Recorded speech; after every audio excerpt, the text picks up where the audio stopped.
designed this rhyme when I was obsessed with time. All I know, time was just slipping away, and I watched it count down till the end of the day. Watched it watch me, and the words that I say, the echo of the clock rhythm in my veins. I know that I didn't look out below when I watched the time go right out the window. Trying to grab hold, trying not to watch, I wasted it all on the hands of the clock.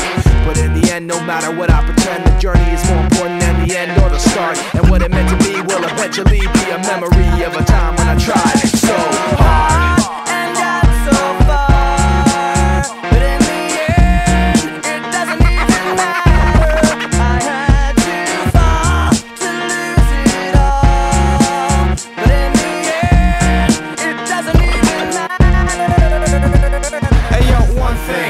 I don't know how, it doesn't even matter when you look at it now. Cause when I designed this rhyme I was scared of it all, scared to fall, and hadn't even tried to crawl. But I was forced to run, with you mocking me, stopping me, backstabbing me constantly. Remembering all the times you fought with me. Watch the clock now chock full of hypocrisy. But now your mouth wishes it could inhale every single little thing you said to make things fail. Every single word you sputter just to get your piece. But it really doesn't matter to me, cause from the start to the end, no matter what I pretend, the journey is more important than the end or the start. And what it meant to me will eventually be a memory of a time when I tried so hard.